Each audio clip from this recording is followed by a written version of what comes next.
Segundo a crença popular, o ser humano possui uma alma imortal, entidade imaterial aprisionada no corpo físico que, por ocasião da morte, se desprende e passa à esfera do sobrenatural. Por essa razão, muitos acreditam na reencarnação, no contato com os mortos e que a recompensa de cada um, céu ou inferno, é recebida logo após a morte. Mas, à luz da palavra de Deus, não somos ensinados que temos uma alma, mas que somos uma alma constituída de corpo, mente e espírito. A morte é apenas um sono, um período de inconsciência que, para os justos, terminará na volta de Jesus. Quando os que morreram em Cristo ressuscitarão, terão seu corpo mortal revestido de imortalidade e estarão com o Senhor para todo sempre. Essa é a esperança cristã. Começa agora mais um estudo da Bíblia com o tema Vida, Morte e Eternidade. Olá, meu amigo, minha amiga, sejam todos bem-vindos para mais um estudo da Bíblia. Estamos investigando as Escrituras por meio deste guia aqui, Vida, Morte e Eternidade, né? O que é que a Bíblia fala sobre o estado do homem na morte? Quando morre, vai para onde ou não vai para lugar nenhum?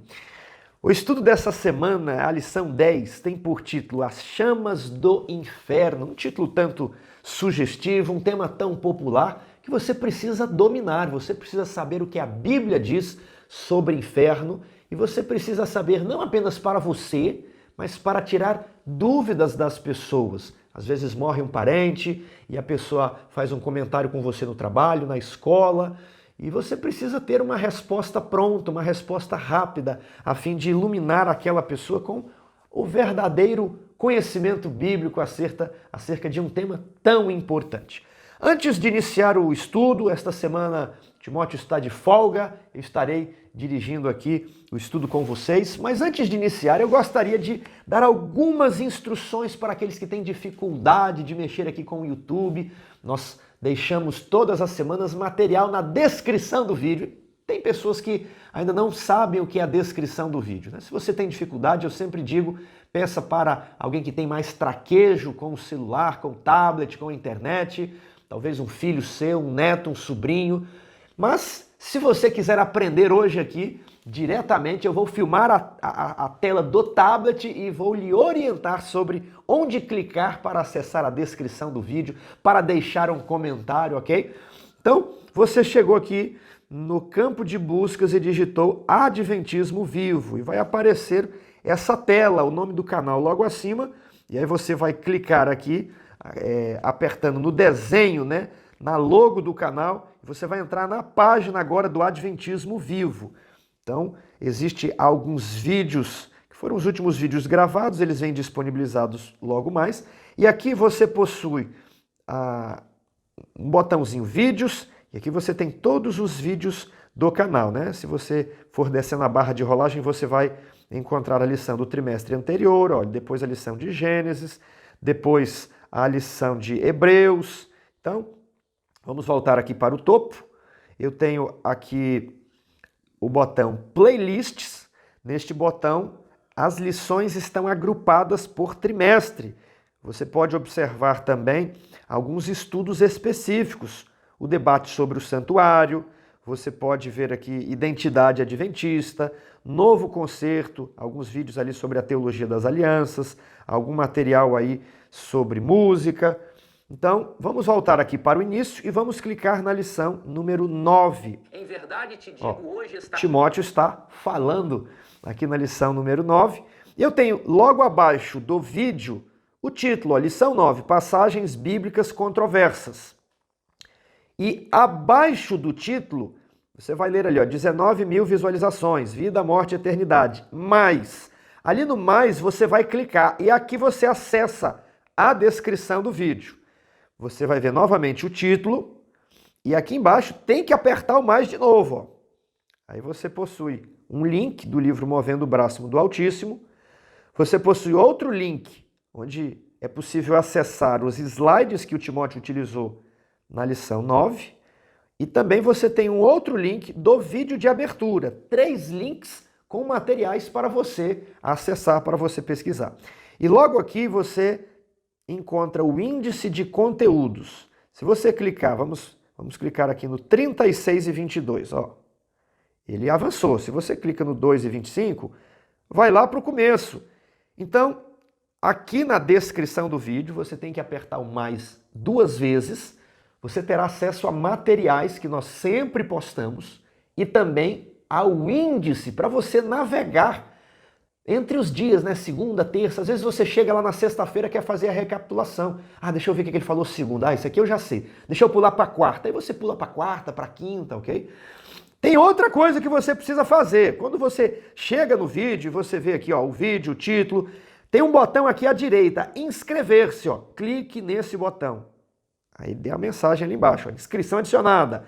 Aí você vai apertar aqui no sininho e você vai escolher a opção todas. O que quer dizer todas? Todas as notificações vão aparecer para você. Toda vez que o canal postar um vídeo, você será informado. E eu venho pedir para você deixar o seu comentário. Tiago, como eu faço para deixar o comentário? Eu abri aqui outro vídeo. Você vai na descrição, aliás, abaixo da descrição tem aqui comentários, tá vendo? Você clica e ele vai abrir comentários. Você pode escolher os principais comentários ou você pode escolher os mais recentes, né? Por ordem cronológica. Aí há um campo aqui, você clica e digita o seu comentário. Oi! Só isso. Você digita um oi, né? E dá o ok lá, o comentário vai ser adicionado. Isso aqui é muito importante, porque quando você faz um comentário, você está dizendo ao YouTube que este vídeo é importante, que este vídeo é relevante, possui um conteúdo que agrega valor. E o próprio YouTube vai se encarregar de espalhar esse vídeo para outras pessoas. E é uma maneira de você fazer um trabalho missionário. Você também pode clicar no botão gostei. Olha lá, abaixo do nome do canal Adventismo Vivo tem, ó, um joinha. Aí você vai lá, gostei. Não clica no do lado não, no do lado está dizendo que você não gostei. Tudo bem? Então, essas são as principais funções que você acessa aqui no canal para mostrar à plataforma que o vídeo é relevante e fazer esse vídeo ser ainda mais divulgado pela própria plataforma. Tudo bem? Fique conosco agora. Vamos iniciar, vamos entrar no tema aqui das chamas do inferno. Parte de domingo, vermes imortais. Compare Marcos 9, 42 a 48 com Isaías 66, 24. Como você entende a expressão, não lhes morre o verme? Vamos lá para Marcos?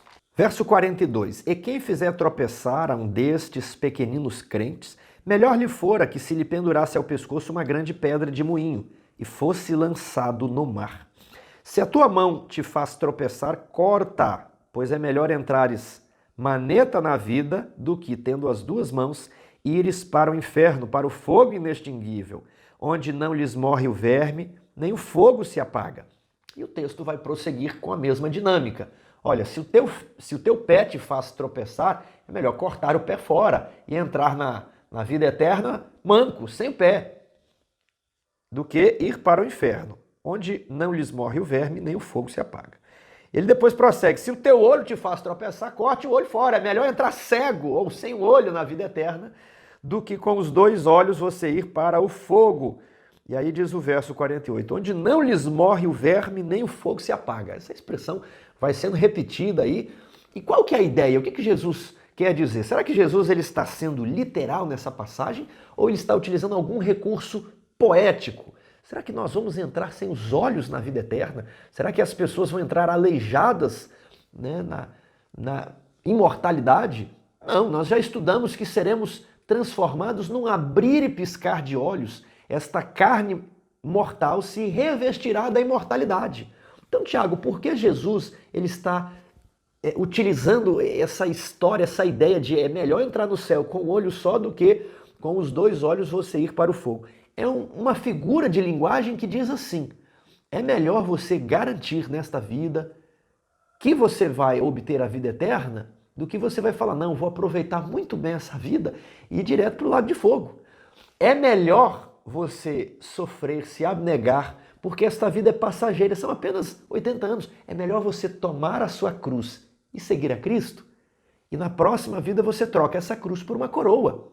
Então ele está usando apenas um recurso para reafirmar que esta vida não é o propósito, não é o final. Faça de tudo para entrar na vida eterna, mesmo que você tenha de cortar na carne, se abster de certos prazeres, se abster de certos confortos nesta vida, por amor a Cristo, por amor ao próximo, para que você entre na vida eterna e não vá para o inferno, onde o verme não morre e o fogo não se apaga.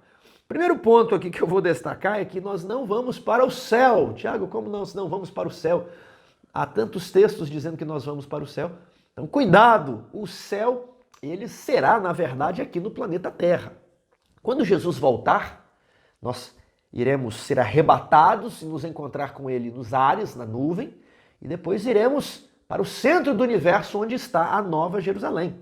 Passaremos lá 1000 anos investigando os casos daqueles que não foram para o céu. Vamos ficar olhando os processos, os autos processuais, os livros de registro de toda a humanidade. Às vezes você vai encontrar uma pessoa e falar, esse sujeito não podia estar aqui no céu, né? Deixa eu ver aqui o que ele fez, né? Como é que aconteceu que ele veio parar aqui. Então você vai olhar por que algumas pessoas estão no céu e por que outras não estão lá. E nós vamos fazer a dosimetria da pena, nós vamos determinar quanto cada pessoa vai queimar no lago de fogo. Depois de 1000 anos nós vamos retornar a este planeta, mas não agora numa nuvem, mas iremos retornar dentro da Nova Jerusalém, como se fosse uma nave espacial, vamos viajar o universo ali por meio da Nova Jerusalém, vamos quase que aterrissar aqui no planeta Terra, né? E aí os ímpios vão ressuscitar e vão ver os salvos justos ali na Nova Jerusalém. Vai descer fogo do céu e os ímpios, juntamente com os anjos maus, receberão a sua punição. Eles serão queimados, alguns mais, outros menos, de acordo com as suas obras, né? O castigo será proporcional, Deus é justo. Pecou mais, queima mais. Pecou menos, queima menos. E o que mais vai queimar vai ser quem? Vai estar ali nos finalmente, né? Hitler, né? Stalin, Mussolini, os muito maus, né? Napoleão, os que trouxeram muitas mortes, vão estar ali nos finalmente, ali os anjos maus.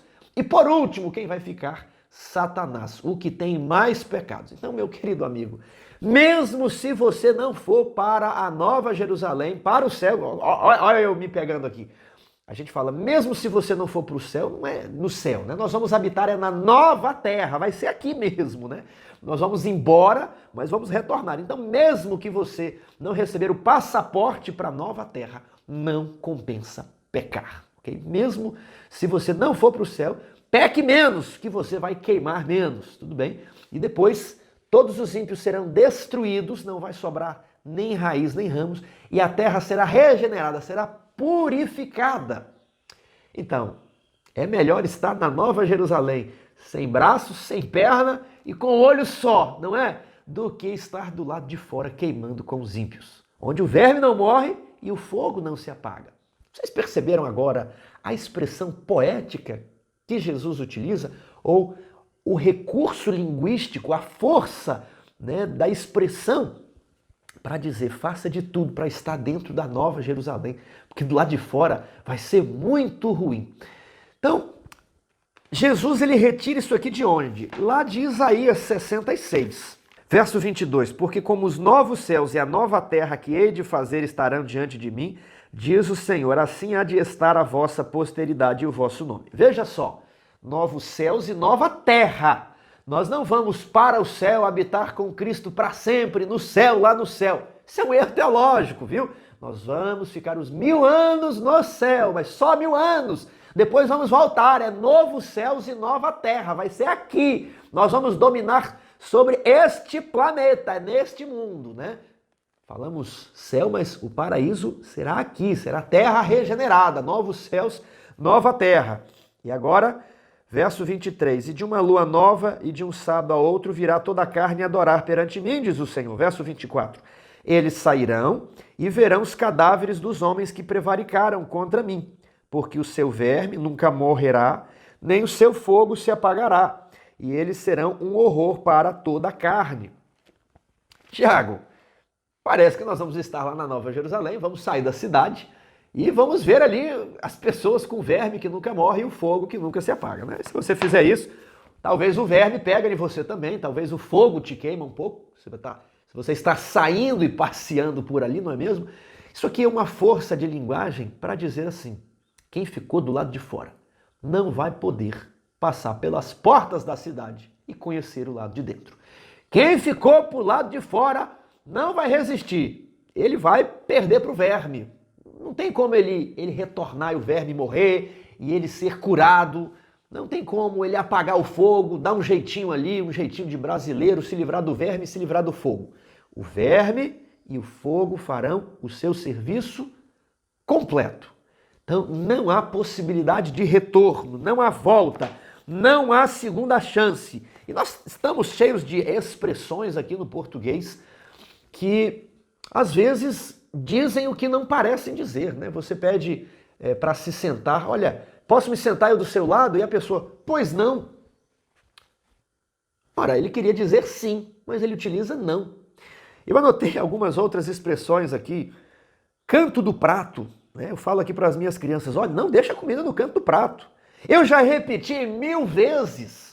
Repetiu 2 ou 3 vezes, mas nós utilizamos, são tantos recursos literários, são expressões idiomáticas, metáforas, ironias, figuras de linguagem. Então, Jesus ele se utiliza muitas vezes de metáforas, muitas vezes de recursos poéticos para dar um ar mais denotativo. Então você precisa compreender quando a pessoa utiliza alguma figura de linguagem para reforçar algo, nem que a vaca tussa. Mas eu quero lhe dizer o seguinte, amanhã vai ter culto, nem que a vaca tussa, nem que chova canivetes, não é mesmo? É preciso cortar o mal pela raiz. Olha aqui uma metáfora agrícola, né? Você vai cortar o mato não pelo caule, mas você vai tirar inclusive a raiz. Essa é a ideia. O ímpio ele vai ser cortado pela raiz. Ele não vai conseguir vencer o verme e nem vai conseguir vencer o fogo, né? Que verme é esse que não morre no fogo? Fogo mata o ímpio, mas não mata o verme, né? Será que depois de queimar o ímpio vai ficar ali o verme? Então você percebe que isso daqui é uma expressão, é uma metáfora que Jesus está utilizando. Ele é um recurso literário. Vamos para a segunda-feira, as chamas do inferno. Vemos que tanto católicos como protestantes acreditam em um inferno onde as almas ficam queimando para sempre. Tiago, que a Igreja Católica absorveu erros do paganismo, eu conheço, mas os protestantes não são aqueles que fizeram a reforma protestante lá no século XVI, lá entre os anos 1500, 1600, Lutero, Calvino, Zwinglio e tantos outros, né? Porque eles ainda creem no inferno. É porque, ao fazerem a reforma, eles reformaram a igreja até Agostinho, né? Eles falaram, olha, temos que voltar aos pioneiros, né? Só que eles não voltam aos pioneiros lá da era apostólica, do primeiro século. Eles retornam o cristianismo à época de Agostinho, à época do quarto, quinto séculos. Porque Lutero era de tradição agostiniana, não é mesmo? Calvino, ele também volta aos livros de Agostinho, então eles são todos agostinianos, assim como a Igreja Católica também recebe influência de Agostinho. E nos dias de Agostinho já se acreditava em batismo infantil, nos dias de Agostinho já se acreditava em pecado original. Na verdade, ele é o grande idealizador dessa doutrina do pecado original, nele que une vários fragmentos ali da tradição e monta essa teologia sistemática. E nos dias de Agostinho já se acreditava em predestinação, já se acreditava em alma, já se acreditava em vários erros. Então, quando a reforma protestante reforma a igreja, ela reformou erros que entraram até os dias de Agostinho. Mas os erros ali do quarto e do quinto século ela não reformou, ela acaba convivendo também com esses erros. Então vejamos o que está escrito. Antes, deixa eu falar da reforma protestante e os erros ali de Agostinho. Qual que é o problema de nós acreditarmos em um inferno onde as pessoas ficam queimando para sempre? É que, no mínimo, isso depõe contra o caráter de Deus. Num primeiro momento, se Deus é amor, como é que ele pode conviver com o sofrimento eterno? Pense as pessoas sendo atormentadas na mais cruel tortura. Socorro, me livra daqui! Pense, parente seu morreu carro pegou fogo, a casa queimou, ele morreu queimado ali. E você fala assim, meu Deus, que tristeza. A minha mãe ficou agonizando ali naquela casa pegando fogo. Mas como é que você não fica triste, né? Agora imagine a pessoa ficar o resto da vida ali agonizando no fogo. Que Deus é esse? Como é que Deus é amor e ele permite isso? Será que ele vai permitir isso comigo também? Você passa a duvidar do amor de Deus. Segundo problema, você não leva Deus a sério. Ah, isso é muito pitoresco para que eu acredite. E aí você se torna um cético. Tá vendo os dois perigos das chamas do inferno? Nós vamos aprender um pouco mais sobre este assunto aqui. Malaquias, capítulo 4, verso 1. Vamos lá? Pois eis que vem o dia e arde como fornalha. Todos os soberbos e todos os que cometem perversidade serão como o restolho. O dia que vem os abrasará, diz o Senhor dos Exércitos, de sorte que não lhes deixará nem raiz, nem ramo. Qual é a previsão que o profeta Malaquias faz? O juízo eterno, o juízo que arde como fogo e que abrasará os ímpios, o dia do Senhor, o dia que arde como a fornalha, em que os perversos queimarão como restolho, ok? Naquele dia, como é que ficarão os ímpios? Não lhes sobrará nem raiz, nem ramos. Esse texto é muito claro, eles serão aniquilados. Por isso dizemos que os adventistas são aniquilacionistas. Esse nome complicado quer dizer que eles serão exterminados até o fim. Não sobrará raiz nem ramos. Eles não ficarão eternamente queimando como se fosse ali uma sarça ardente, não.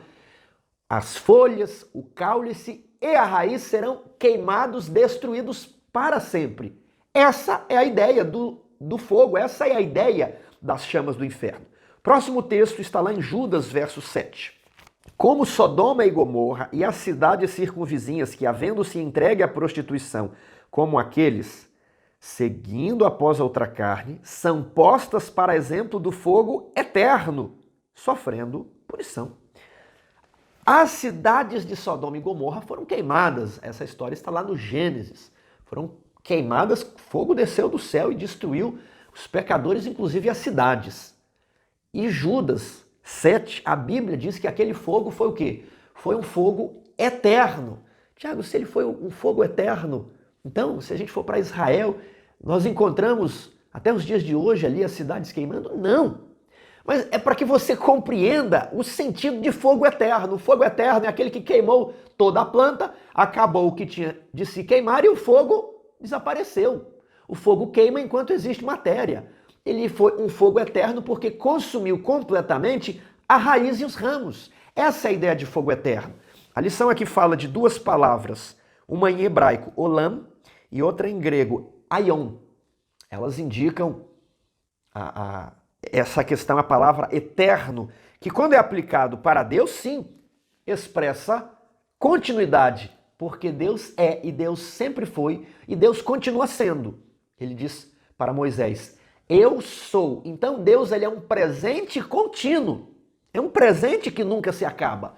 O homem, ele, digamos, quando sofre o fogo eterno, é um fogo que é. Só que no dia que o homem é consumido, aquele fogo deixa de ser, porque não há mais matéria para se queimar. Esse é o conceito de um fogo eterno, ou um fogo que nunca se apaga. Às vezes a palavra olam ou aion não aparecerá, mas a ideia de um fogo que nunca se apaga está lá. Eu quero deixar para vocês dois textos que não estão na lição. Um é Isaías 34, 9 e 10.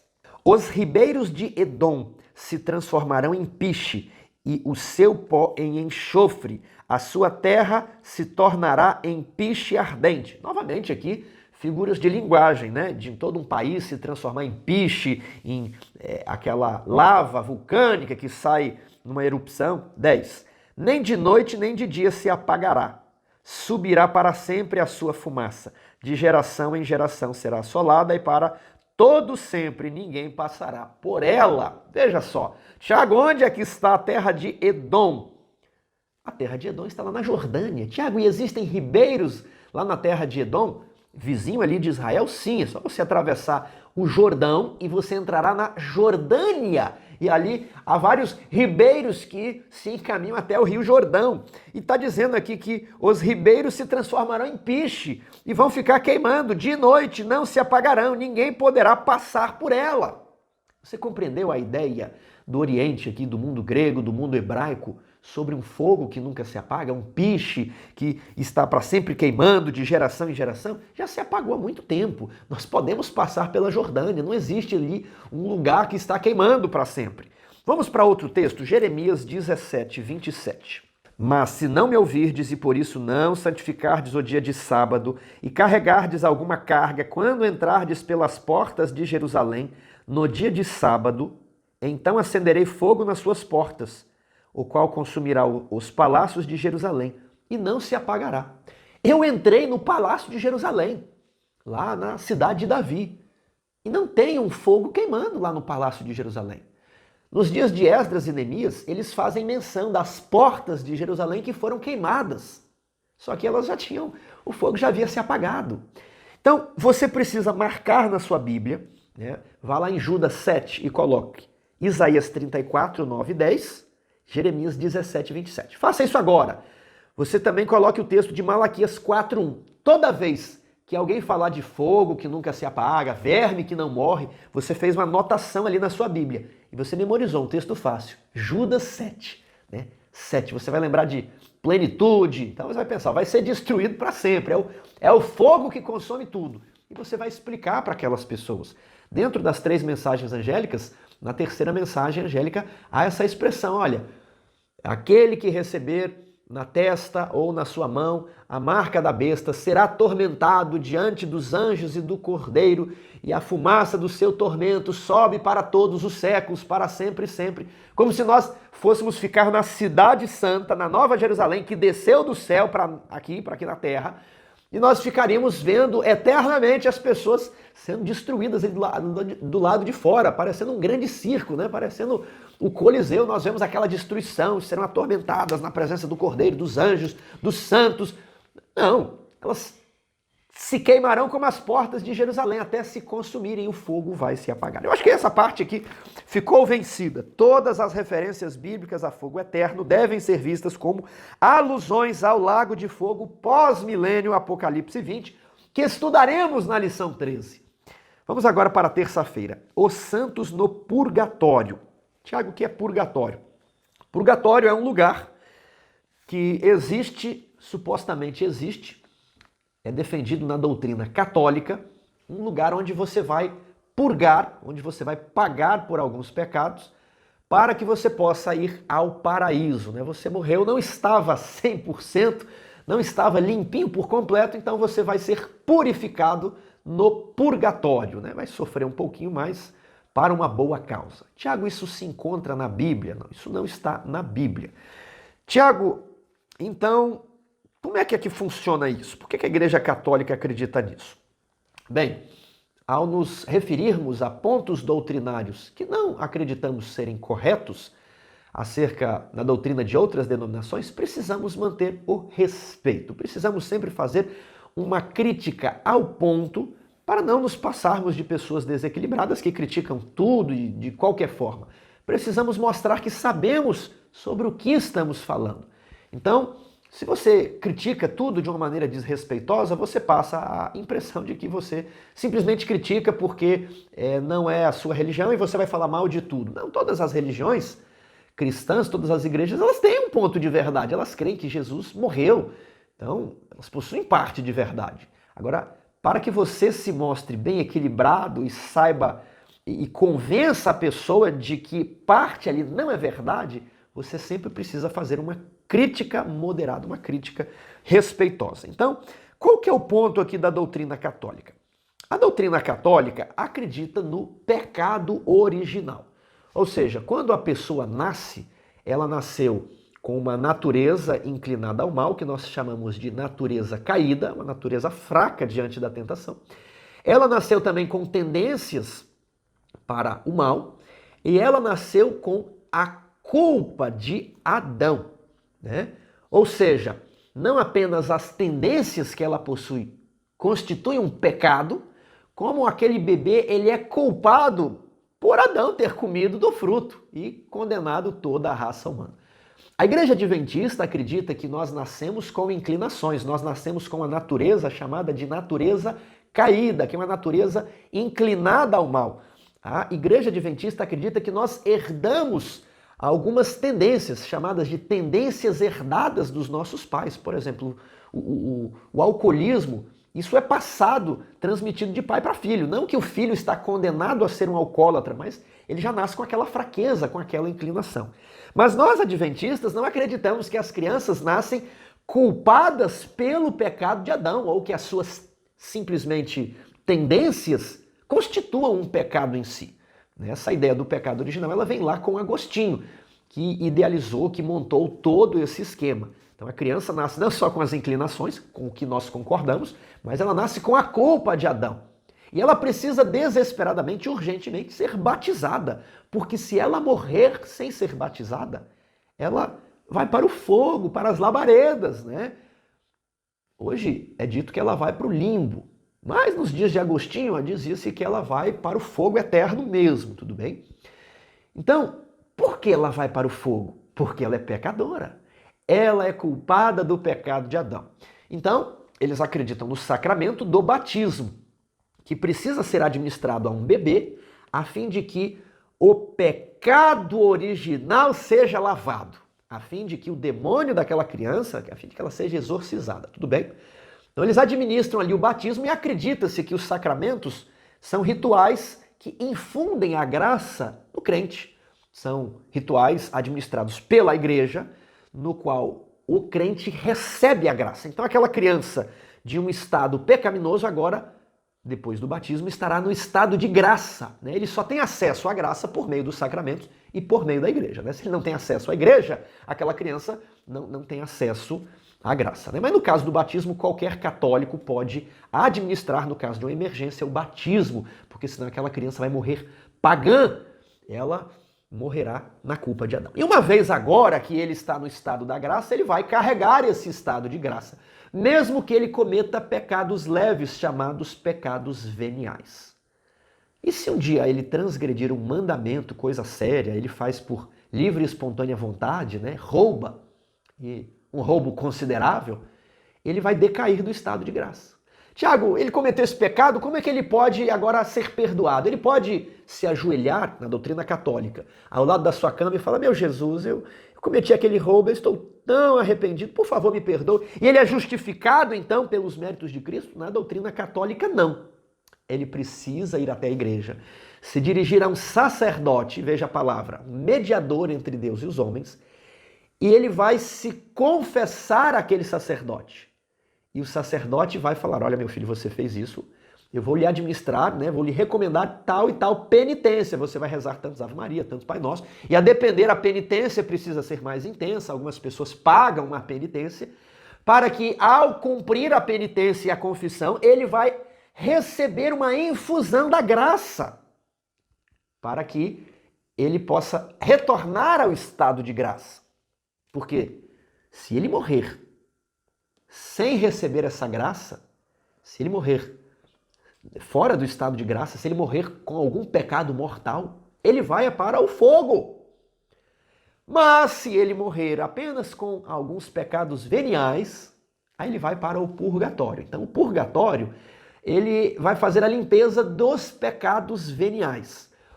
E eu aproveito essa explicação aqui para demonstrar como que a justificação católica depende da administração dos sacramentos, que são como rituais mágicos que infundem a graça no crente. O crente, se não praticar os sacramentos, ele não recebe a graça, ele não recebe o perdão.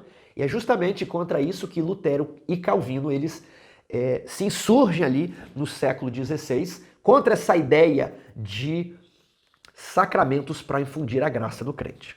Então, a pessoa morreu com pecados mortais, vai direto para o fogo. E o purgatório foi um lugar criado, isso aqui, bom, como é que nós vamos fazer aqui para pecados mais leves? Então criou-se a figura do purgatório para dar uma resposta àqueles que morreram com alguns pecados leves e para os quais a família pode rezar, pode oferecer donativos a fim de ajudar a pagar ou reduzir o período que essa pessoa ficará no purgatório, né? A oração pelos mortos. Então aqui a igreja recomenda também a esmola, as indulgências e as obras de penitência a favor dos defuntos. Isso está lá no Catecismo da Igreja Católica, edição 2022, página 290, edições Loyola. Então, isso não tem qualquer base, fundamento bíblico, nada. É simplesmente baseado no catecismo, no poder do magistério, da tradição da igreja. Vejamos o que está escrito em Eclesiastes 9:10. Tudo quanto te vier à mão para fazer, faze-o conforme as tuas forças, porque no além para onde vais não há obra, nem projetos, nem conhecimento, nem sabedoria alguma. Ou seja, depois que você morre, não tem como passar de lado. Você morreu, você não vai ficar consciente lá no purgatório, sofrendo, queimando. Por que eu fiz isso? Por que eu não pedi perdão? Né? É a família orando, oferecendo um donativo, uma indulgência, a fim de abreviar a sua estadia no purgatório, né? Para onde você vai, não há projetos, não há sabedoria, não há consciência. A Bíblia é clara neste ponto, tudo bem? Ninguém vai mudar de lado depois que morreu, acabou, não tem um purgatório. Aí vamos supor, o sujeito é muito ruim, do purgatório ele volta, vai para o inferno. Estou supondo aqui, né? Mas agora ele pagou os pecados, vai para o céu. Então, não existe mais isso, morreu, o destino da pessoa está selado. Ezequiel 18:20. Eu quero abrir esse texto com vocês, porque aqui existe uma verdade que muitos adventistas, né, eles memorizaram ali o Ezequiel 18:20, que diz assim: a alma que pecar, essa morrerá. Mas tem adventista que acha que a criança nasce com o pecado de Adão.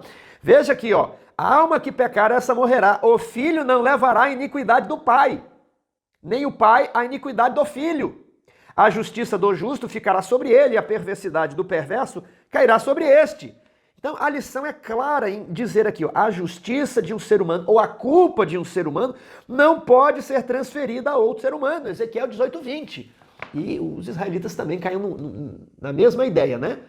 E aí Deus fala aqui, ó, Ezequiel 18:1. Veio a minha palavra do Senhor dizendo, verso 2, que tendes vós acerca da terra de Israel, que proferis este provérbio, os pais comeram uvas verdes e os dentes dos filhos que se embotaram. Então, Adão comeu do fruto e é a gente que fica com a mancha do pecado? E aí Deus fala assim, até quando vocês vão repetir esse provérbio? Então, aqui alguns adventistas ficam com essa ideia de que a criança, ela recebe pecados, que os pecados dos pais ou de Adão são transferidos para aquela criança. Isso não é bíblico. O que é transferido para a criança é a natureza fraca, é uma mente já danificada pelo pecado, é uma estrutura já, né, defeituosa, são tendências herdadas. Agora, não que essas tendências sejam um pecado em si mesmo, ou a criança tenha algum tipo de culpa pelo pecado dos pais, né? Aí nós vamos voltar para o catolicismo, tudo bem? Do qual a lição muito bem aqui explica que não tem base bíblica essa ideia de purgatório e tantas outras ideias aí que vêm de Agostinho de Hipona, século IV e V, né? Temos que fazer a reforma e retornar ali à igreja primitiva do primeiro século, tudo bem? A igreja dos apóstolos. A obra de Satanás desde a sua queda é representar mal nosso Pai Celestial. Ele sugeriu o dogma da imortalidade da alma. A ideia de um inferno que queima eternamente foi produção de Satanás. Purgatório é sua invenção. E esses ensinamentos falsificam o caráter de Deus. Novamente, se existe um purgatório, um lugar onde as pessoas ficam queimando, Deus não pode ser amor, ou não pode ser levado a sério. Vamos para a parte de quarta-feira, um paraíso com almas desencarnadas. Eu gostei aqui dos textos de Atos 2, 29, 34 a 35. Vamos dar uma olhada? Irmãos, seja-me permitido dizer-vos claramente a respeito do patriarca Davi, que ele morreu e foi sepultado, e o seu túmulo permanece entre nós até hoje, lá em Israel. Você pode visitar o túmulo de Davi, né? Estava lá desde os dias do próprio Davi, os dias dos apóstolos e até hoje. Agora veja que interessante o verso 34. Porque Davi não subiu aos céus, mas ele mesmo declara, disse o Senhor a meu Senhor, assenta-te à minha direita até que eu ponha os teus inimigos por estrado dos teus pés. Então Davi morreu e ficou ali mesmo. Davi, não, esse texto é muito bom. Essa lição está muito boa. Guarde essa lição. Cada semana Meu querido ancião, professor da escola sabatina, é um sermão pronto para você pregar no domingo, na quarta-feira, tudo bem? Inclusive no sábado. Então eu quero falar aqui para você. Davi não subiu ao céu. Esse texto aqui foi muito bom. Não existe esse negócio de morrer e subir ao céu. Agora, vamos ver aqui o texto de 1 Coríntios, capítulo 15, que possui um trechinho muito especial, verso 16. Porque se os mortos não ressuscitam, também Cristo não ressuscitou. E se Cristo não ressuscitou, é vã a vossa esperança. E ainda permaneceis nos vossos pecados. Agora preste atenção ao verso 18. E ainda mais, os que dormiram em Cristo pereceram. Então, se não existe ressurreição, os que dormiram em Cristo pereceram. Não existe uma ideia de que você vai morrer, a sua alma vai para o céu e você vai gozar a vida eterna. Quando Jesus voltar, você encarna no seu corpo e retorna. Não. Se não existe ressurreição, não existe nenhuma vida para ser gozada, para ser vivida, não. Se não há ressurreição, os que morreram em Cristo pereceram. O texto é claro. Aqui em outra versão, os que adormeceram em Cristo estão perdidos. Porque haveria ressurreição no juízo, ressurreição e juízo, se as almas dos justos já estivessem no paraíso. Talvez a pessoa vai pensar, não, mas a alma já está no paraíso, depois ela volta. Aí você vai ler para ela 1 Coríntios 15, 18. Os que morreram em Cristo, se não ressuscitaram, pereceram. Não existe opção. A Bíblia é clara, Davi não subiu ao céu. Marque na sua Bíblia, escreva o verso bíblico, porque na hora do estudo bíblico você vai se lembrar e já vai ler o texto para a pessoa. Uma doutrina central do Novo Testamento, a ressurreição dos mortos por ocasião do retorno de Cristo, é anulada pelo falso ensino de que os justos mortos voam para a sua recompensa eterna logo após a morte. Se não ressuscitaram, pereceram. Para não perecer, é preciso ressuscitar. Quinta-feira. Por que João limita a vida eterna aos que estão em Cristo? Vamos lá. 1 João, capítulo 5, verso 3. 1 João, capítulo 5, verso 3 a 12. Eu vou ler aqui os versos 11 e 12. E o testemunho é este, que Deus nos deu a vida eterna, e esta vida está no seu Filho. E aquele que tem o Filho tem a vida, maravilha. Mas e quem não tem o Filho? Quem não tem o Filho não tem a vida. Então, quem tem o Filho se fez filho de Deus. Quem não tem o Filho não será adotado por Deus. Ainda que você tenha sido adotado provisoriamente, a sua adoção será revogada e você será filho do diabo. Isso aqui está em 1 João também, olha. Vejamos aqui, está aqui na Bíblia, né? 1 João 3, verso 10. Nisto são manifestos os filhos de Deus e os filhos do diabo. Então você quer ser filho de Deus ou filho do diabo? O filho de Deus vai viver eternamente. O filho do diabo vai ficar com o diabo, vai ficar com o seu pai, né? Vai morrer no lago de fogo. Então, se você não tem o filho, você não vai ser imortal. Isso aqui é muito claro. Não existe vida eterna. O que é que eu respondi aqui? Não existe vida eterna em um inferno de fogo. Antes da fundação do mundo, Deus nos escolheu nele para sermos santos e irrepreensíveis, destacou a lição. Mas Adão, ele entregou à humanidade a escravidão do pecado e da morte. Mas Jesus vem para nos restaurar, para restaurar em nós a imagem perdida de Deus, para que nós possamos ser santos e irrepreensíveis. E aí você que crê em Cristo, você é adotado como filho. Não importa se você é um filho pródigo. Quero dizer aqui para você que você continua sendo um filho. O problema do filho pródigo é que ele voltou para casa e sabe o que ele pensou? Eu vou ser um empregado, eu vou ser um filho. E o filho sempre tem direito na casa do pai. O filho que quer agradar o pai, o filho que ama o pai. Então você é um filho, você foi adotado como filho. Agora, você não pode usar da liberdade de filho para dar ocasião à carne. Se você praticar as obras da carne, você não vai ter a herança. Lá em Gálatas 5 está descrito que aqueles que praticam as obras da carne não herdarão a vida eterna, não receberão herança, não serão filhos de Deus, serão filhos do diabo. Meu querido amigo, eu quero dizer aqui nessa altura que a Bíblia precisa ser lida do jeitinho que foi escrito. É aqui que está a nossa forte exposição da doutrina do homem, do estado do homem na morte. O Adventismo tem isso aqui muito forte, muito bem fundamentado, muito bem embasado. Só que às vezes você não quer ler a Bíblia do jeito que está escrito. Talvez você tenha alguma dificuldade. Claro que existem símbolos, existem figuras, existem poesias, aí você vai entender o símbolo. Aí você vai entender, olha, aqui é uma licença poética. Temos que compreender a metáfora. Mas quando é escrito de maneira literal, você precisa aceitar de maneira literal. Então, talvez você crê em algo que não está escrito como purgatório e você precisa abandonar essa crença. Mas talvez existem coisas na Bíblia que você não quer aceitar porque elas estão escritas literais e você tem a tendência de querer espiritualizar certas coisas. Então, meu querido amigo, você é filho de Deus, ele escreveu uma carta para você.